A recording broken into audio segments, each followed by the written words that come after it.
Cara, fundo imobiliário, a minha irmã investe. Ela investiu em CRI, né? Ela tem alguns de tijolo também, mas os de papel, ela... São aqueles fundos que, cara, ele vai te dar absolutamente tudo, inclusive inflação. Você pega uma empresa que é, sei lá, uma Multiplan da vida, ou um fundo imobiliário que investe em shopping, por exemplo, pô, parece que o fundo imobiliário é muito melhor do que a empresa.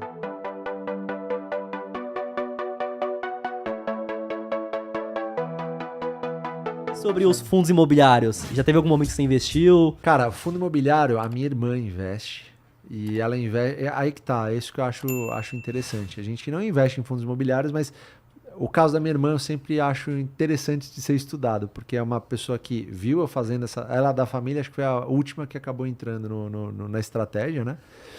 Mas assim, ela precisava exonerar um cargo, ela tinha dois, ela exonerou um cargo, mas ela precisava de uma renda mensal, assim, que não pudesse falhar de forma nenhuma. Ela tinha um capital investido e ela não queria que, assim, de maneira nenhuma essa renda pudesse falhar.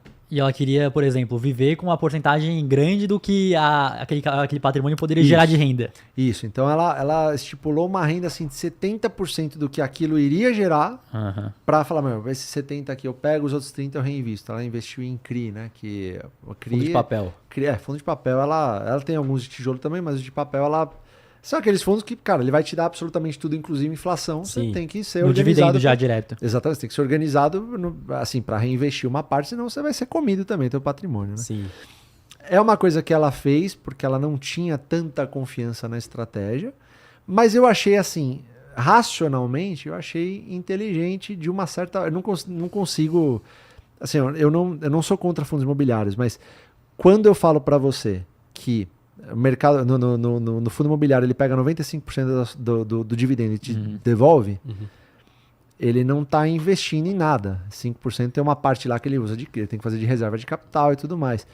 Quando eu falo para você que você tem um Banco do Brasil que te paga talvez os mesmos 10% de um fundo, 10, 12% de um fundo imobiliário, só que está efetivamente só te dando 40% do lucro, para mim me parece melhor você investir num Banco do Brasil a longo prazo. Sim.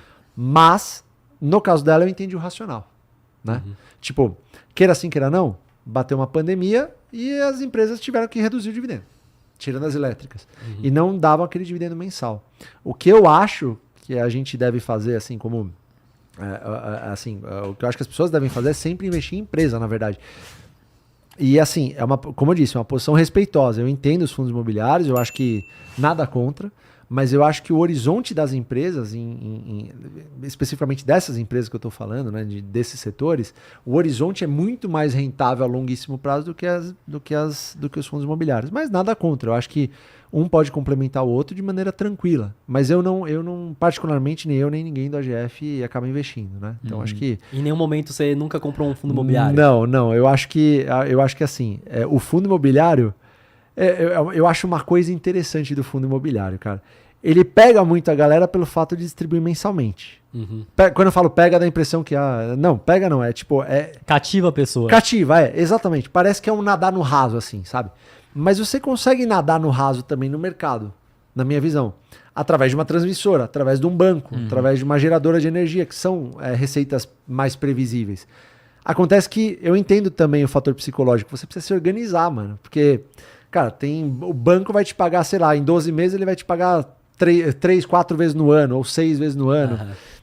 Eu entendo que seja difícil. Então eu acho que o fundo imobiliário ele acaba sendo mais sedutor nesse sentido. E eu não estou dizendo que seja ruim, não. Eu acho que é a mesma coisa, assim.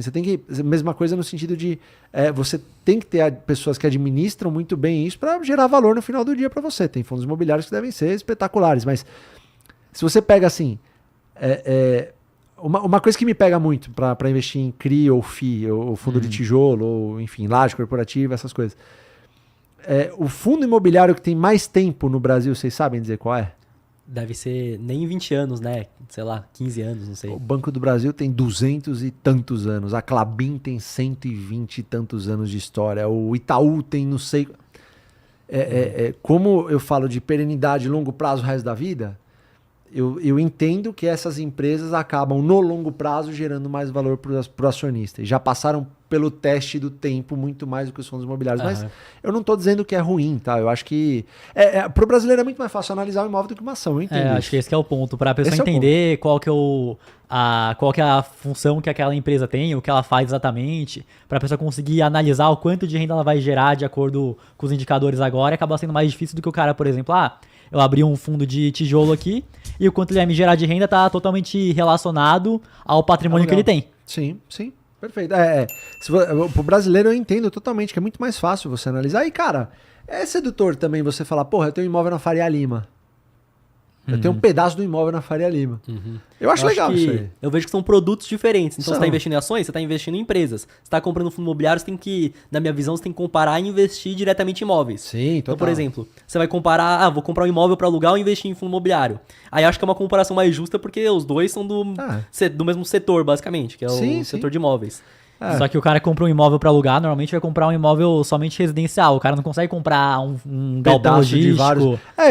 Nesse sentido eu acho muito interessante, sim, cara. Eu acho como vocês falaram, eu acho que tem espaço para os dois produtos. São produtos diferentes, obviamente. E tem espaço para os dois, cara. Eu acho que dá para você viver tranquilamente entre ações e fundos imobiliários.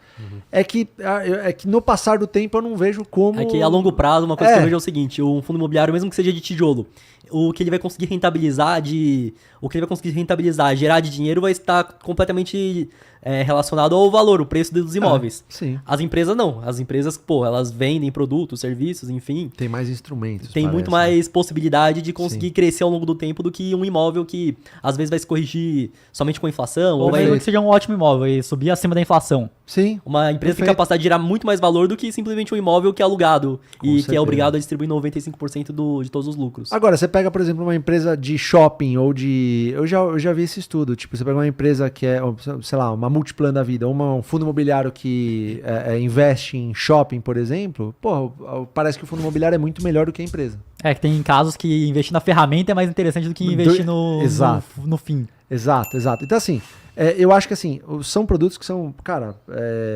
acho que de uma forma se conectam, assim, as pessoas podem ter as duas coisas na carteira, eu acho que eu não vejo problema nenhum.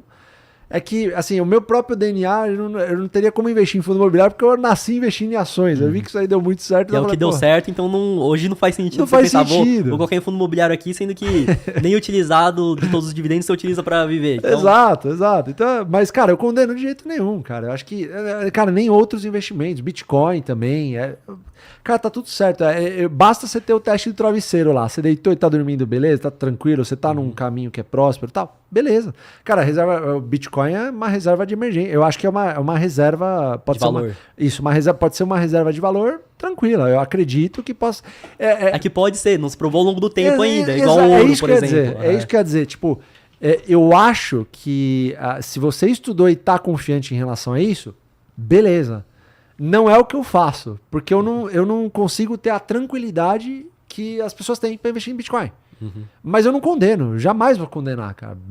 Mas para mim é exatamente o que você falou, não passou no teste do tempo, não tem tanto tempo de Bitcoin assim. Aí é o que eu vejo é o seguinte, pelo fato de não ter passado no teste do tempo ainda, que ele tem um upside de se valorizar caso ele passe.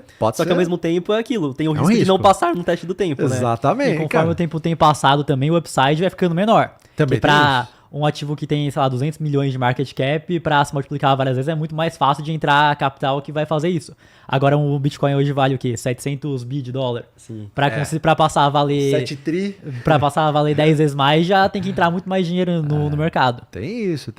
Cara, eu não conheço, não sei se vocês conhecem, mas alguém que pegou isso desde o começo e manteve também.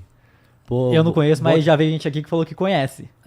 Mas não... Diretamente a gente não. Segurou. Diretamente não, exato. Segurou, assim. Legal. Uma pessoa que... Eu já vi nego que se arrependeu porque comprou uma pizza com Bitcoin.